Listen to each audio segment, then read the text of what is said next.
go. Okay, I thank you. need to promise two things for this panel. We're doing it in English, and we're going to finish on time. 49 minutes, 57 seconds. How many people here are entrepreneurs? Hands up. And how many of you are venture capitalists? Okay, see, most of the venture capitalists are enjoying the nice sunny day. So you guys may be. The entrepreneurs need to rethink their life strategies a little bit. Okay, we're going to be talking about international expansion, which I know is in the hearts and minds of each of you. Hopefully, at least as an observer of these kinds of things, I notice that often when companies fail, it's often for the same reasons, and sometimes the beginning of that failure has to do with some misguided international expansion strategies. So hopefully we'll help you avoid some of that failure. So in terms of our panelists, I just want to introduce them very briefly. I have Bill Holtzman to my right. He's a former vice president of international at Handspring. We have Claudia van Munce. She's a managing director at IBM Venture Capital Group and a vice president, IBM Corporate Strategy. We have Diego Panecinti, senior vice president of international retail at You're Amazon. the only person with an Italian last name that mispronounces Well, my name. yeah, well, I told you to expect that. And let me, Sal, don't call him Gambino, Giambanco. So I got him right. Who is a former vice president of human resources for PayPal and eBay, and he's currently a director at OMI. The Omidyar Network. Oh, give me that. That's easy for you to say. Omidyar. Omidyar Network. So, so anyway, let's start with Diego, my longtime friend, whose name I still can't pronounce. Amazon was founded in 1994. Yep. You guys have expanded at least into 8 countries. In terms of that expansion, softball question.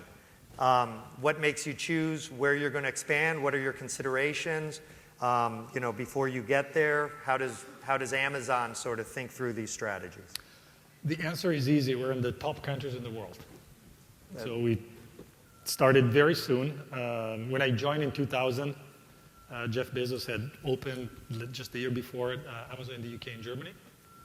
Then we went to Japan, and then we went to France. A few years later, we did China. And last we did Italy. So it's just a world domination strategy. That's all. Yeah, also because with those 8 countries, we have 50% of the business outside of the US, which means we're in the right countries. So it's size. Obviously, for an e-commerce company, you also look at the status of the efficiency of the logistics, credit card penetration, internet broadband penetration. But you know that all those factors in those major countries at some point will be pretty much the same at a maximum level of efficiency. And do those factors weigh into your decision in terms of where you go when, in terms of priority? Yes. For example, we could have launched Italy in early 2000, but we waited until we had a very strong and efficient infrastructure of warehouses in Europe for which we could serve Italy and other eventual smaller countries from that infrastructure. But also don't forget that once you got to the top 10 economies in the world, you pretty much cover 75% of GDP. And the remaining 25% is incredibly fragmented. Clearly, this is changing because there are big economies that were not big 10 years ago. But once you are in those top countries, you really have, first of all, a lot in your hands to manage.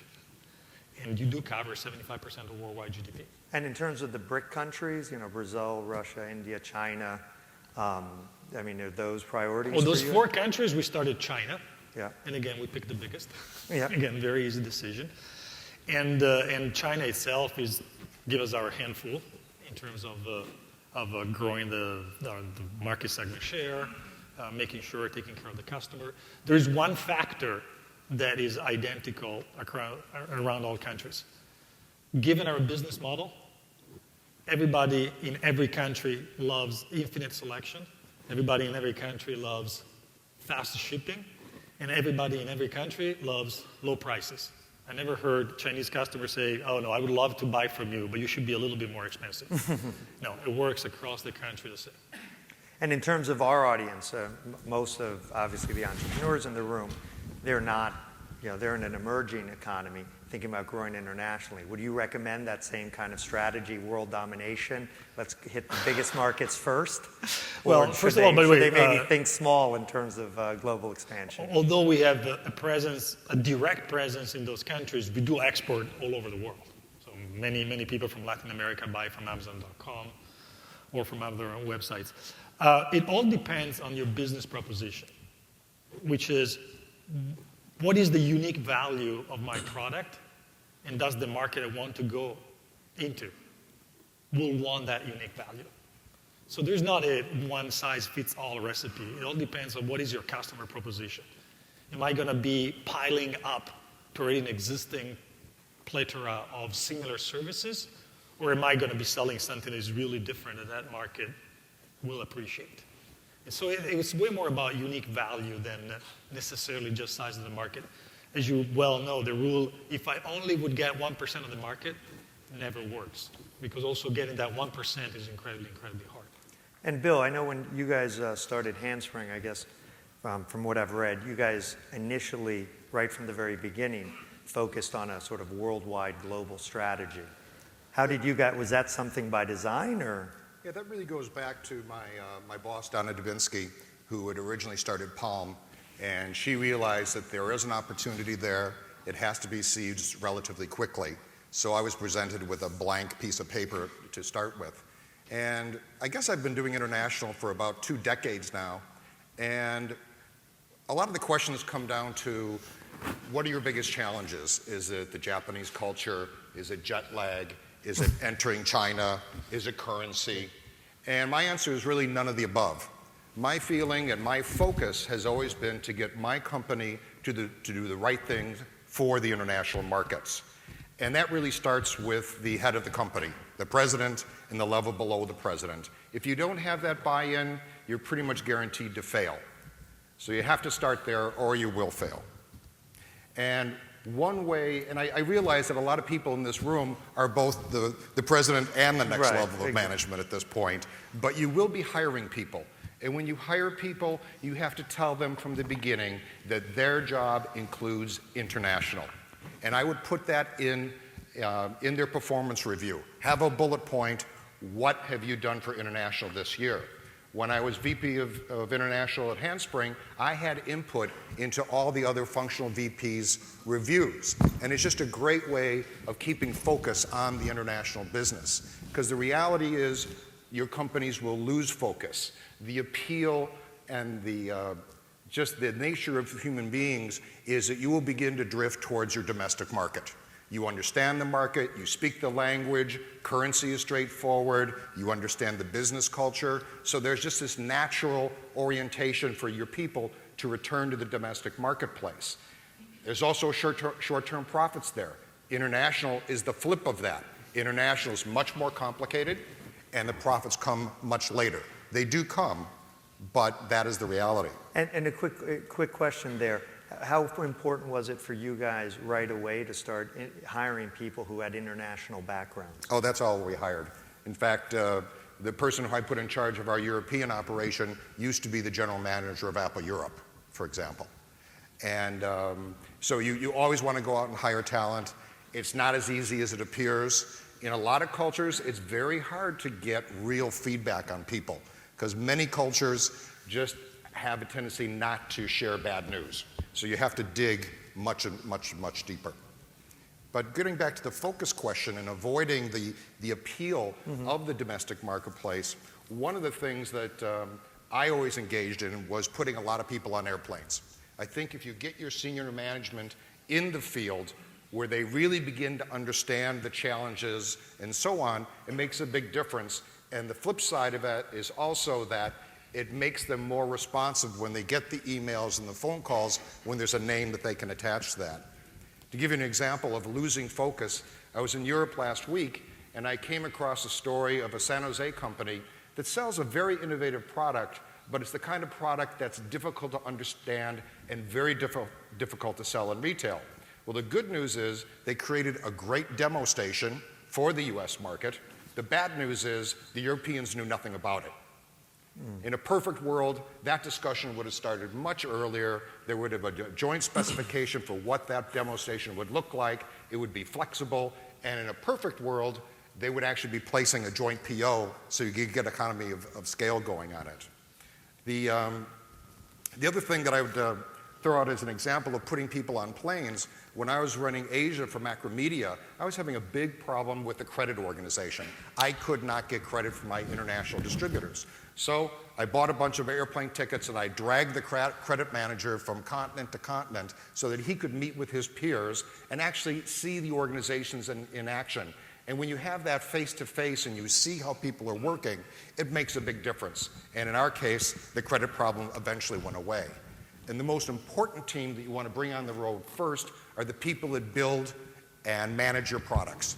If your product is not flexible, if it's not localizable, you will be in a world of hurt, a really big world of hurt.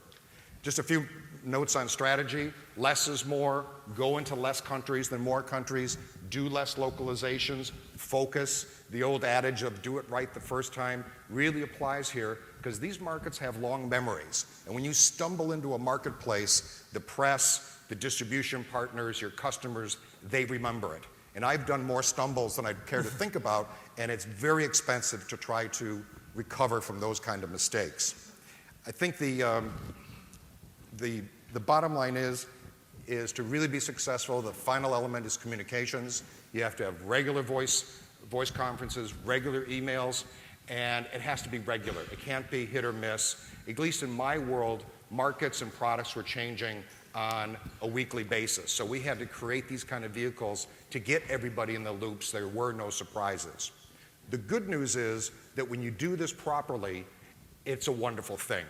When I joined Apple International in 1986, we were 15% of sales, and we were treated like we were 15% of sales. We were kind of like that uncle, that crazy uncle who comes to Christmas and nobody wants to talk to and kind of shies away from. Well, we were the uncles. The good news is today, Apple has a market cap of $300 billion, and 60% of that comes from the international world. And that's one reason why Apple is such a global Goliath today. And as you've been chatting with some of the Endeavor entrepreneurs here, do you think that, and this is sort of a similar question I asked Diego, do you think that they should focus, depending on their business obviously, but in general, do you think they should focus, if you're a Chilean company, sort of in your backyard and sort of begin to cluster, say, in the southern cone and grow from there? Or do you think, you should consider making the leap to a much larger market like the US as soon as possible? I think it really depends on your product and your service. For example, during the mentoring session, I met a couple of gentlemen from Lebanon who had developed internet capability that was very specific to that marketplace. So it's basically a no-brainer to take that engine and bring it into other Arabic markets. I would say in general, I would agree with the Amazon strategy is where possible, focus on the bigger markets first, but be very selective. And I can give you an example of a company I just came across that had 15 localizations at work, and this is a small company. And so they were just throwing out products all over the place, doing a lousy job, not established in Europe, and yet they were localizing for all these weird little markets. And that does two things. It destroys your credibility in that market, and it destroys your internal credibility because you're doing something stupid. And that is what you don't want to do. What I realized, by the way, is that the sales manager involved was exchanging a localization commitment for a purchase order. And that just blows up everything. Oh, okay. So Claudia, obviously, speaking of world domination with IBM, which has, I guess the I stands for international, so you guys, I think, know a thing or two about international. We just heard a little bit about sort of the localization of products, et cetera. I mean, you guys seem to have been masters of that. What's been the company's strategy experience? The company, grew up as an international company. It's not a new thought for us. This whole globalization is a concept that, almost started from inception of the name of the company, as you can imagine.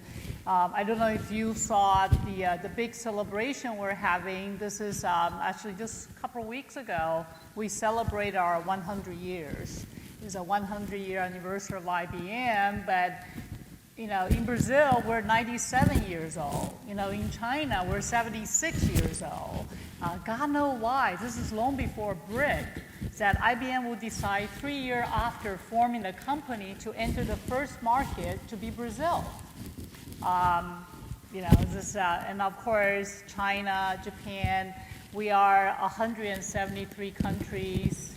We are local to all those 173 countries with 426,000 IBMers operating globally, plus about 100,000 partners. So globalization is not something that we sit there and say, well, let's decide to do that. It is what we do.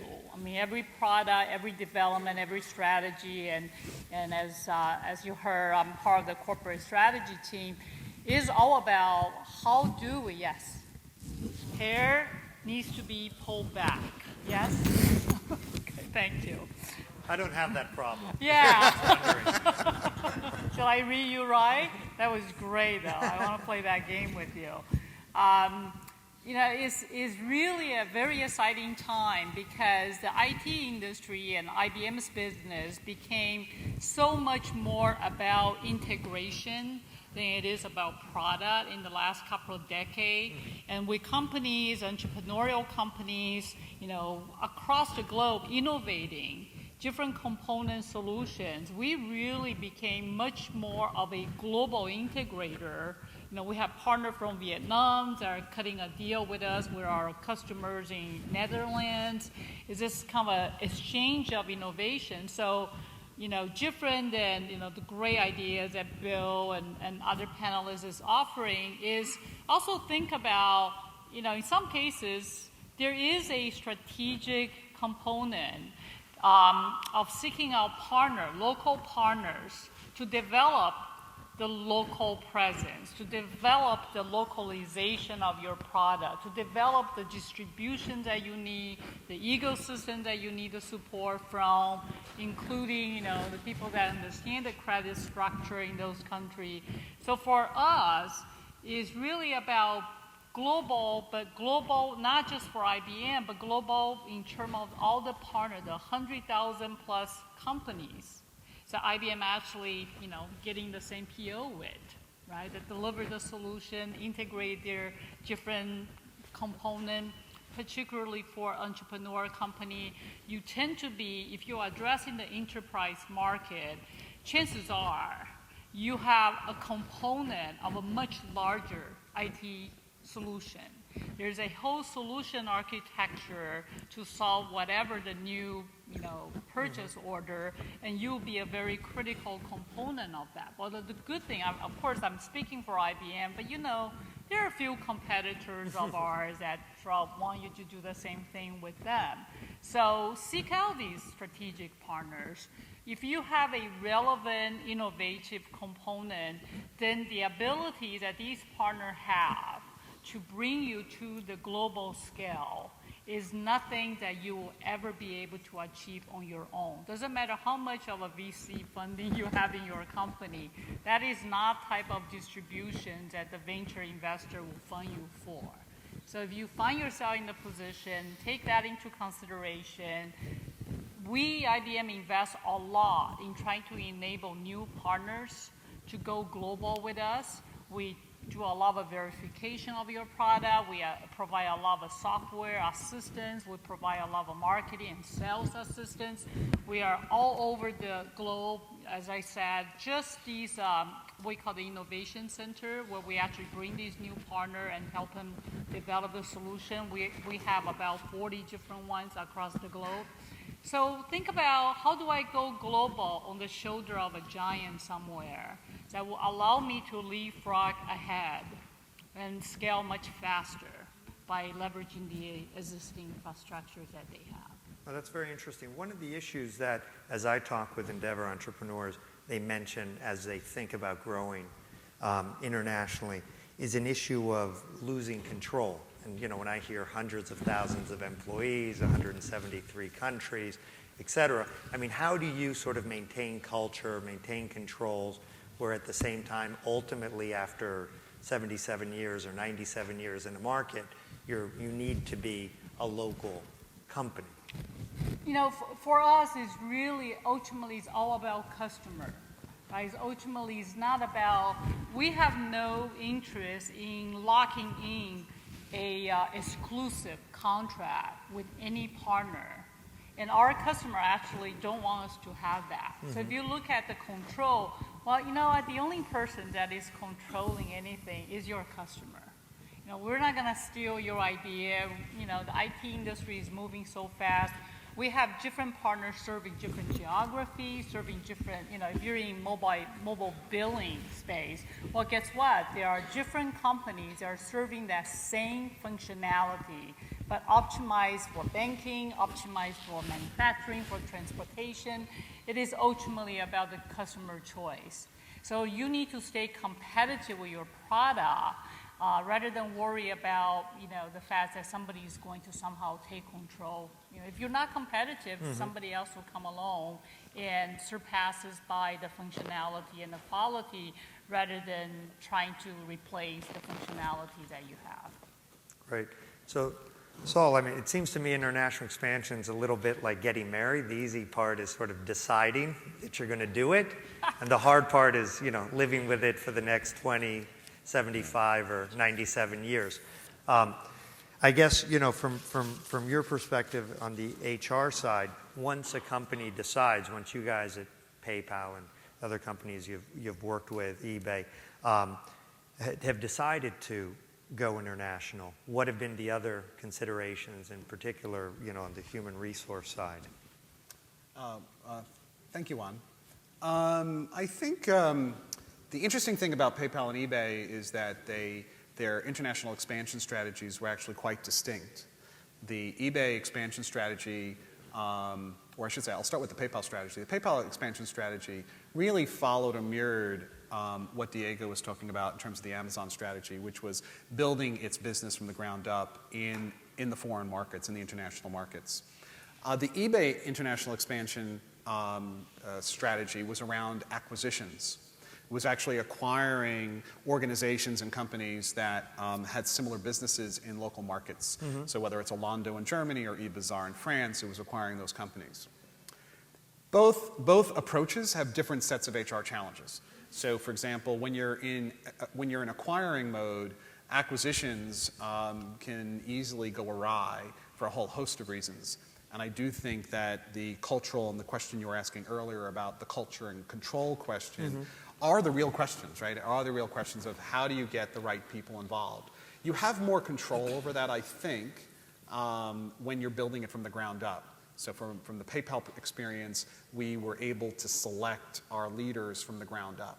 I do think it's about hiring, whether it's domestically or internationally, hiring people always that share your values. I think whether it's PayPal, eBay, or the Media Network today, it's having values-oriented folks whom you can trust and going to Bill's point, I mean, have you found that that's harder to do in the international markets? I think hiring good people is hard universally. I think it's hard both domestically. It's very hard right now in Silicon Valley for certain skill sets. For those of you who've been we've been talking about talent in my sessions the last 2 days. Hiring good talent is hard all over the world. And organizations that are resource constrained, and there's also another problem, particularly in developing markets. So we've been talking about advanced markets. In developing markets, the talent may not exist, or if the talent does exist, it's very expensive. So in developing markets, you may actually have to have a strategy around developing your talent. And so it's very complex. You know, you can acquire talent by acquiring acquisitions. You can hire talent from competitors on the ground and build up from the ground up. Or you can hire or export or, you know, grow people in your organization on the ground up as well. Let's talk about that just, you know, maybe 30 seconds each. That's sort of, I think, you know, that's one of the things a lot of the Endeavor entrepreneurs are considering as they think about expansion. Some of them have been very successful in their local market, and maybe they do have some resources to perhaps acquire companies in markets or to grow organically in those markets. I don't know, Bill, what was your experience at Handspring? What was your strategy? In terms of building a base of people? Yeah, well, no, I'm more in terms of that it seems there's sort of two models or two approaches, and maybe they aren't mutually exclusive, but to go and put your flag in the ground and start from scratch, or go and acquire something and start from something. If I use Handspring as an example, we built our own subsidiaries throughout Europe, Japan, but in all the other marketplaces, we would have people based at headquarters that would be managing distributors, because it just wasn't worth our time to put a ton of people in there with all the issues that go in back of that. So you would start with your distribution markets. As they begin to grow and become substantial, then you begin to build your own infrastructure. That's how we would do it. And Claudia, I'm sure IBM is rolling out new products all the time, so.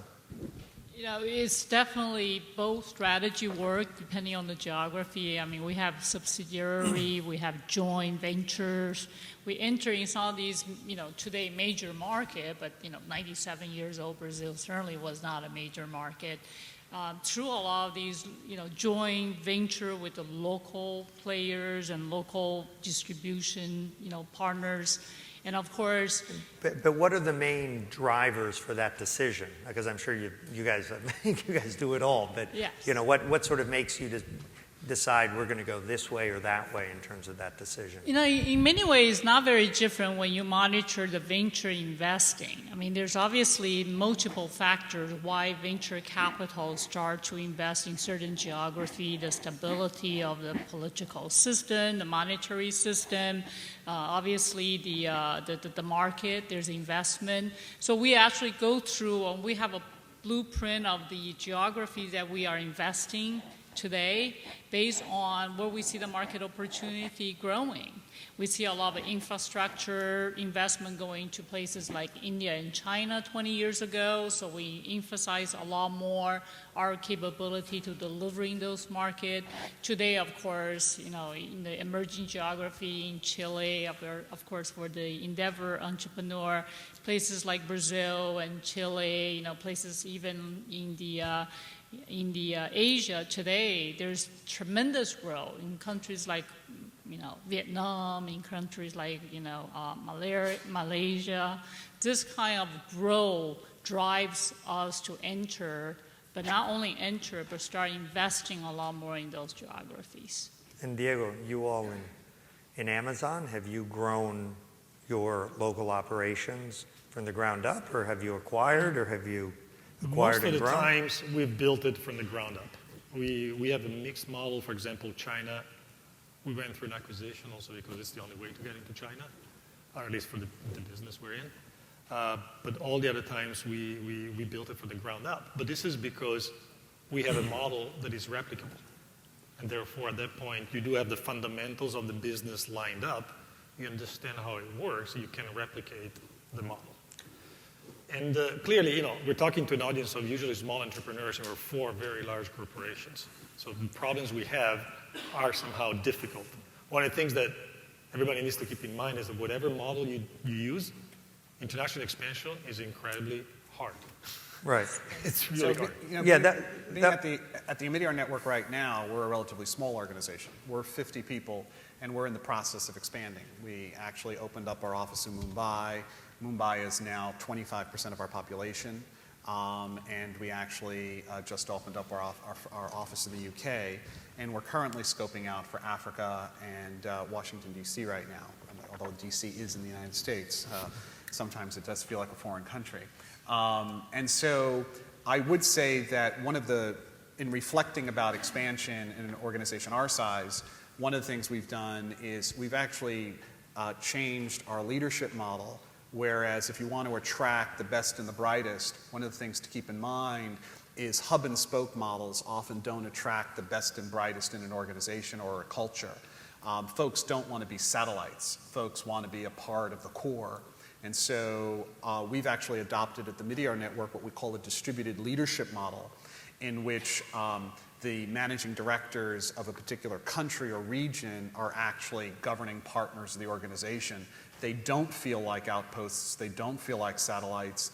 And the folks that we've been able to attract, both in the UK and in India in particular, are absolutely phenomenal. Claudia, I believe IBM, at least in Latin America, has a similar strategy where there isn't sort of a headquarters, it's more dispersed. Has that worked well for you guys in terms of internationally? Yes. Every country that we operate, China, Brazil, we're actually a local company. We hire locally, we have local leaderships. But in terms of the regional management, so you'll have your, I don't know, LATAM regional marketing person in Brazil and Yes, yes. CEO or CFO in Mexico? Absolutely. We have, in each country, there's always a country general manager, and basically everything we do in that country, this person is responsible for it. He or she does not have to dial back to Armonk, New York on every decisions are made for the local market, for the local partner, for the local investment. One thing, Bill, that I think Diego touched on, which I know a lot of the entrepreneurs focus on when they're looking at this decision of whether to grow from the ground up internationally or to acquire, is an issue of speed. Do you think that acquiring in the long run is ultimately faster because you have the integration issues, et cetera, or can sometimes growing it yourself be equally fast? I think the challenge with acquisitions, and I have been a part of a few of them, is it all comes down about how you execute. Acquisitions can be great. If you acquire a great company and there's a real simpatico between headquarters and the company you're acquiring, it's a great way to enter the marketplace. If that's not in place, it can really be a disaster.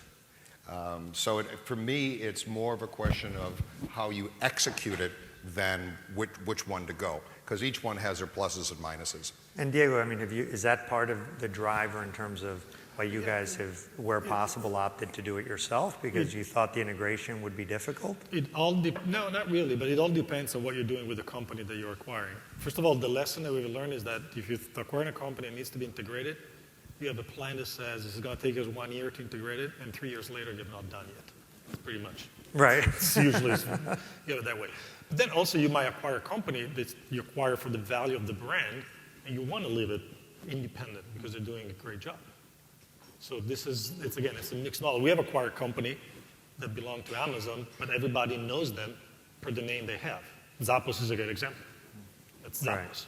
And we've not integrated. I mean, just a little bit in the back end, but nothing else. What is now Amazon in the UK and Germany, actually, were very small startups that we acquired back in 1998, and they were immediately integrated and became part of Amazon. So it all depends on the objectives that you have in mind. And again, there is not a one-size-fits-all answer. Yeah, Claudia, actually coming into the room, one of the entrepreneurs said, oh, great, there's somebody from IBM. I want to understand better these innovation centers, which I understand you guys have in 39, 40 countries. Could you just chat a little bit about those and the way they work? And I think it ties into your point of getting on the shoulders of giants or something. Yes. I think is really something that I think is probably not as well known as it should. This whole idea of investing partnership, investing to enable partners to deliver their solution into our customers.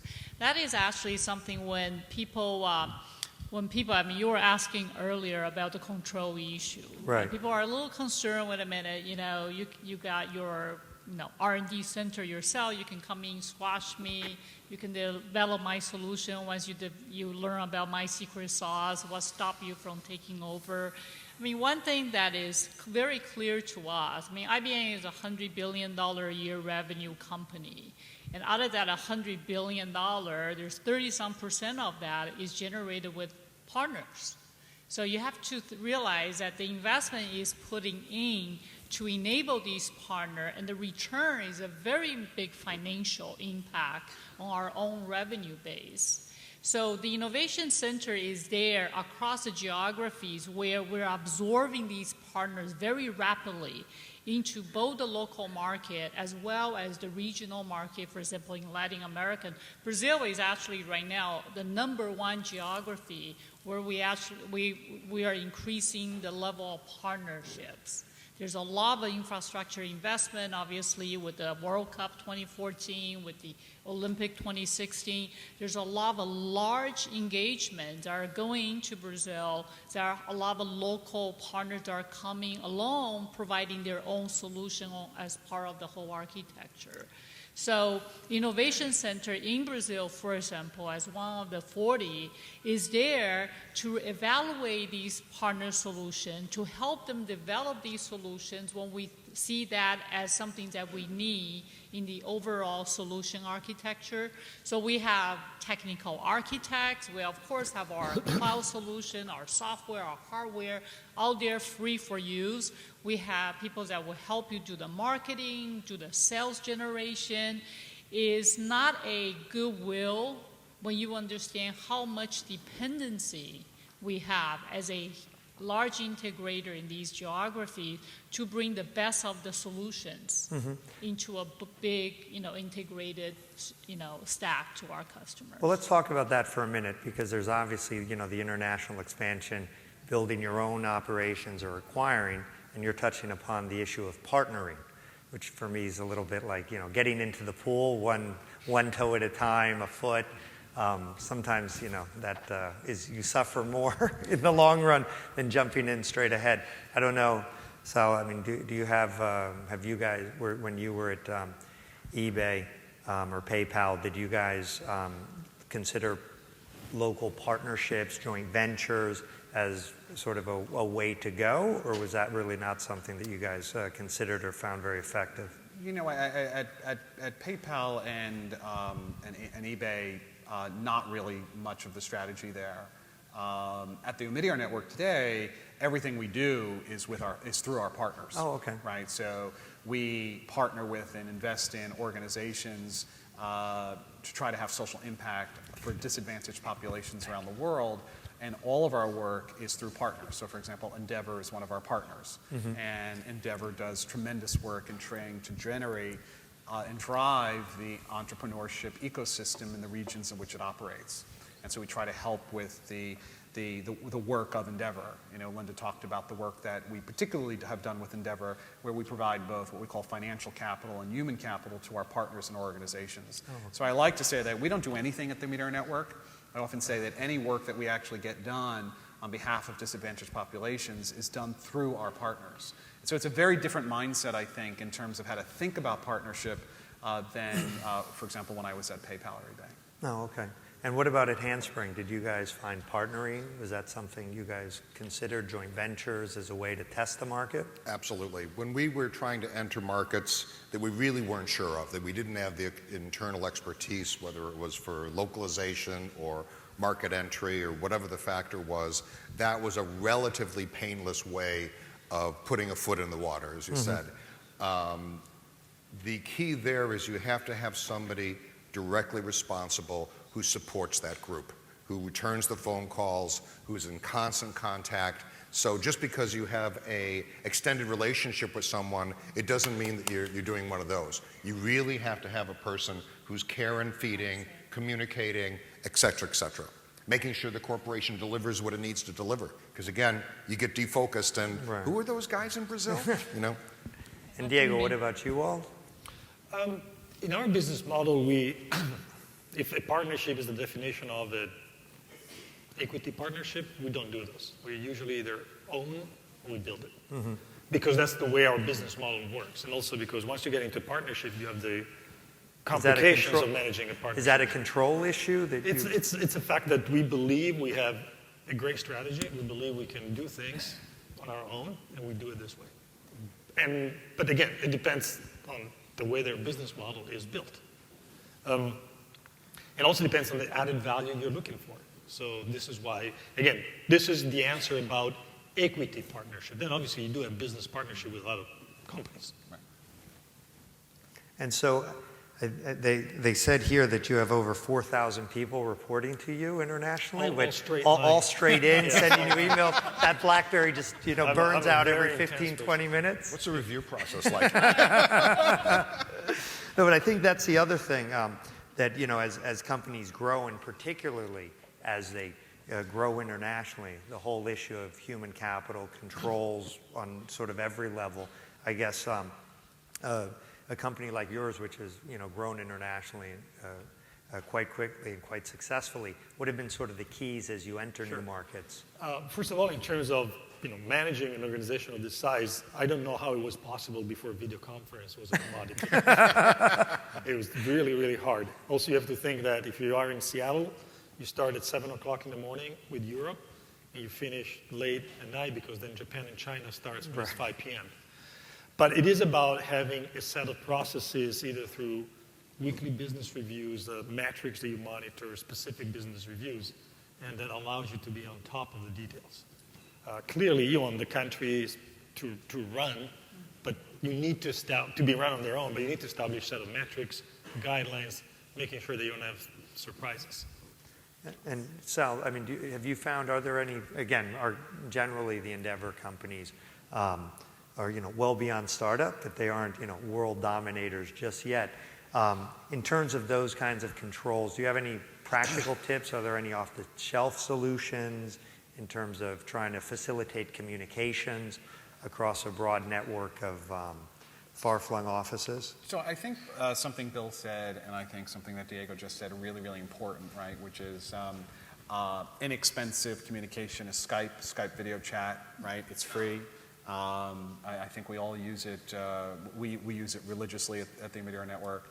And something that Bill said as well, which I think is also important, is the idea of scheduling, how you schedule. Nothing shows respect more than scheduling a meeting when it's convenient to your folks, right, around the world, away from headquarters. If the global calendar is set by headquarters, it really just doesn't send a respectful message around the world, even if more people might be, unfortunately inconvenienced.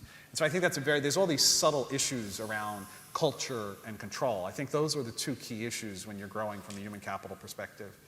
It's about having the confidence such that you don't need control. Personally, I believe control is an illusion, and that the only thing just like privacy, we heard the first thing. Well, Reid Hoffman, who's actually will be speaking, actually wrote about that in the Wall Street Journal last weekend. But I think control is an illusion, and I think the best that we can do is influence. We want to influence behavior, and the best form of behavior is when behavior is self-generated. That I trust you enough to self-generate in the appropriate direction, that you have a true north, that you have a true compass, such that when issues come up, you can actually figure them out in your local context. And Bill, what did you guys find out? In terms of communicating across the world? What did you guys do? What worked? What didn't work? As I said before, conference calls and emails are extremely important. We did try to schedule the easiest timing for everybody in the world, and so that meant for me, I'd be calling in at unbelievable times, local times, whether I was traveling, and I must admit, on a couple of occasions, I did end up snoring through some of the conference calls. It just gets to you after a while. But showing respect is really important, and in listening to this discussion about working with your people abroad and so on, I was thinking of a speech I once wrote for the president of Apple International, and to try to illustrate the challenge, we called it the two hearts speech. And by that, for our people in the field, they really have two hearts. One that's beating for the local entity, local tradition, a certain level of control and input, and the other heart being that they were part of Apple, they were proud to be part of Apple, but there was always that conflict between the two.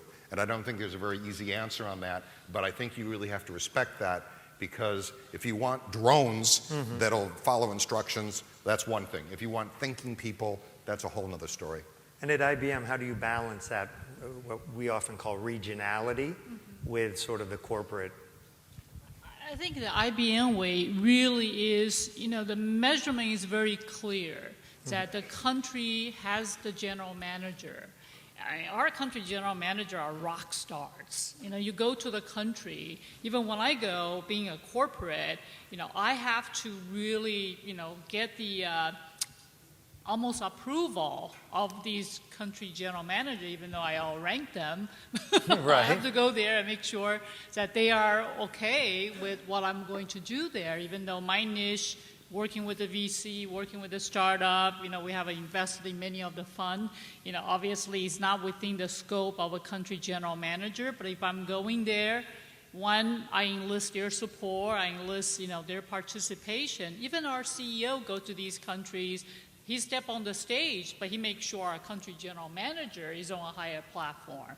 So I think that level of trust, you know, the measurement, but then, you know, if that country revenue falls short, they know exactly which throat to go for. Right? There's one to choke, yes. Right. So that accountability clearly reflected in the measurement and also the respect and the trust. I think, you know, in our structure of the country general manager has really worked very well because I grew up in IBM, 26 years, I was, you know, head of the research business development. I have always known that if you go to a country, the very first person that you need to make sure that whatever you do contribute to his or her success is the country general manager.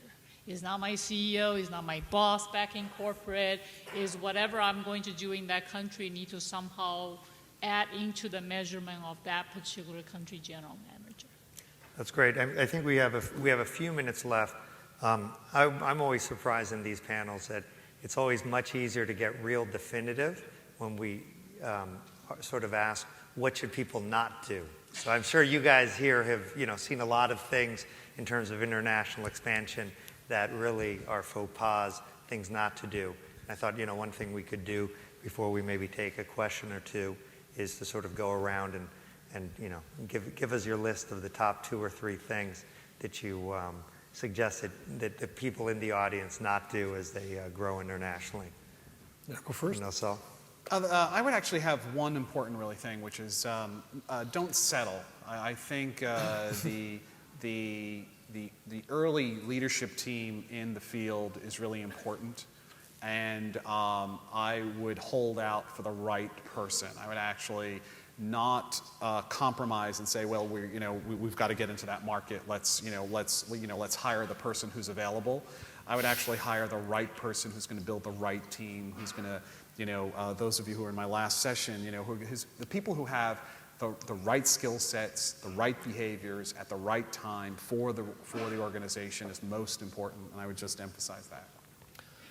My side, this applies especially to companies that have to sell a product. I've met many endeavor entrepreneurs that sell, they're a designer, they sell retail products, they manufacture. If you enter a new geography and you keep hearing that your product is not culturally for that geography, you need to change it 3, 4, 5 times, you're in the wrong place. It's just, if you have to change your product, what you're good at, too many times to adapt it to that market, you're in the wrong place. Because at that point, by the way, the chances that you adapted it right are so tiny that you will fail. So either you have something that almost by itself sells, here again, it's not the usual one-size-fits-all answer. Right. If you sell products, I remember when I was at Well, I guess Apple, being concrete, I mean, what have you guys done to, we always say tropicalize in Latin America. What have you guys tropicalized? That is a great question. I'll give you an Apple example, I'll give you an Amazon example. When I was at Apple, I remember a German organization was keep telling, we should change the way we advertise because everybody in Germany advertises the number of megahertz. That was the time the megahertz mattered. And Apple doesn't do it, so we should advertise the number of megahertz. Which was stupid because Motorola microprocessors had always less megahertz than Intel microprocessors. But if it were for the German organization, Apple would have totally changed the strategy there. On the Amazon side, it's, for example, we have fundamentals. One of our fundamentals is pricing. We always are the everyday low price retailer. And that's our strategy. And whether in China or in Japan, other retailers have other strategies, that doesn't matter to us. It's our strategy. Japan said, but in my market, they were way more promotional. They start pricing here, and then they do promotions. We don't do that. It doesn't belong to our culture. It doesn't reflect what Amazon is about. So that's what we're going to be doing in Japan. And guess what? It usually works. Another thing is about the company culture. If you have a compensation, for example, policies for your company, which is in Amazon, we have salary, cash, and we have stock, RSUs. In Germany, again, they say, oh, but here everybody wants corporate cards. Fine. If your compensation, your strategy is about making sure that you reflect the culture of the company, it might be really hard or harder to hire without a corporate company cards policy, but at the end of the day, you hire the right people because you hire the people that understand and believe what your culture is about. So this is why conventional wisdom would say, oh, I need to change my strategy to adopt myself. But the fact is, if you change too much, you lose your identity, and you're no longer the value that you represent. Great point. So what's your list of don'ts? I'm right there where Diego just went through. I think, it's really about coming in and achieving that balance point of learning and teaching at the same time. I think too often, particularly U.S., we go into new market, we'll provide these reference point from, the large multinational, what happened in Germany, what happened in the mature market, when, without really hearing what is the unique aspect of the market, unique needs that the customer locally need. So I think it's really the biggest mistake that I see is coming in with a pre-packaged reference point solutions without really, trying to listen first and tailor that to the need locally. I think the key word is listen. I think the nature of at least the American culture is we're not very good at listening. And I worked for a great guy named Bill Campbell who was running Claris at the time, and I think he put it best. It's hard to listen when your mouth is open. I've kept quiet here. You've noticed. So I have been listening. And actually, I have kept us on time because the signal, I only promised two things. It would do this in English and would finish on time. So I'd like to thank very much our panelists. If anyone has any questions, I'm sure our panelists will be at the back of the room and at the dinner and cocktail this evening. So please grab them, ask them any questions. I'd like to thank everyone. Thanks for participating.